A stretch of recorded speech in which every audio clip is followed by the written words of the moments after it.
Hello sir. Hello madam. Sir ನನಗೆ Python ಸಾಫ್ಟ್ವೇರ್ನ install ಮಾಡೋದು ಹೇಗೆ ಹೇಳ್ಕೊಡಿ. ಲಾಸ್ಟ್ ವಿಡಿಯೋಲಿ ನಾವು ಪೈಥಾನ್ ಸಾಫ್ಟ್ವೇರ್ ಡೌನ್ಲೋಡ್ ಮಾಡಿದ್ವಿ. ಅದನ್ನ ನಾನು ಇಲ್ಲಿ ಪೈಥಾನ್ ಪ್ರೋಗ್ರಾಮಿಂಗ್ ಫೋಲ್ಡರ್ ಒಳಗೆ ಹಾಕಿದ್ದೀನಿ. ಇದೇ ಸಾಫ್ಟ್ವೇರ್. ಒಂದು ನಿಮಿಷ. ಲಾರ್ಜ್ ಐಕಾನ್ ಹೀಗಿರುತ್ತೆ. ರೈಟ್ ಕ್ಲಿಕ್ ಮಾಡಿ ರನ್ ಆಸ್ ಅಡ್ಮಿನ್ ಕೊಡಬೇಕು. ಇಲ್ಲಿ ಎಸ್ ಕೊಡಬೇಕು. ಇಲ್ಲಿ ಇವೆರಡು ಚೆಕ್ ಬಾಕ್ಸ್ ಟಿಕ್ ಮಾಡಬೇಕು. Use admin privileges when installing py.exe add python.exe to path. ಇದನ್ನು ಟಿಕ್ ಮಾಡಿ ಕಸ್ಟಮೈಸ್ ಕೊಡಬೇಕು. ಇದು ಹೆಂಗಿದೆಯೋ ಹಂಗೆ ಇರಲಿ. Optional feature.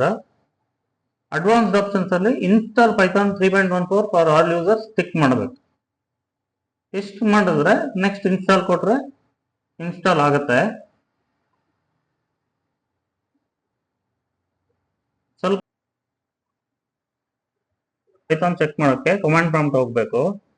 ಇದನ್ನ ರನ್ ಆಸ್ ಅಡ್ಮಿನ್ ಮಾಡಿ ಇಲ್ಲಿ ಎಸ್ ಕೊಟ್ಟು ಫಸ್ಟ್ ಯಾವ ಡ್ರೈವ್ ಅಲ್ಲಿ ಇದೆ ಅಂತ ನೋಡ್ಕೋಬೇಕು. ಯಾವ ಡ್ರೈವ್ ಇಂದ ಎಕ್ಸಿಕ್ಯೂಟ್ ಮಾಡೋದು. C drive, E drive, F drive. System drive ಬಿಟ್ಟು ಮಾಡಿದ್ರೆ ಒಳ್ಳೇದು.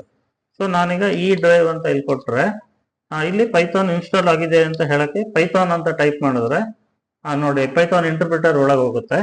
ಇಲ್ಲಿ 3+9 12 ಈ ತರ ಬರುತ್ತೆ. ಇದನ್ನ ಎಕ್ಸಿಟ್ ಮಾಡೋಕ್ಕೆ exit open brace closing brace ಇಷ್ಟು ಮಾಡಿದ್ರೆ ಎಕ್ಸಿಟ್ ಆಗುತ್ತೆ. ಅಷ್ಟೇ ಅಲ್ಲ, ಇನ್ನೊಂದು Python -version. Python version check ಮಾಡೋಕ್ಕೆ ಈ ಕಮಾಂಡ್ ಯೂಸ್ ಮಾಡ್ಬೋದು. 3.14.0. Thank you. ಅಷ್ಟೇ.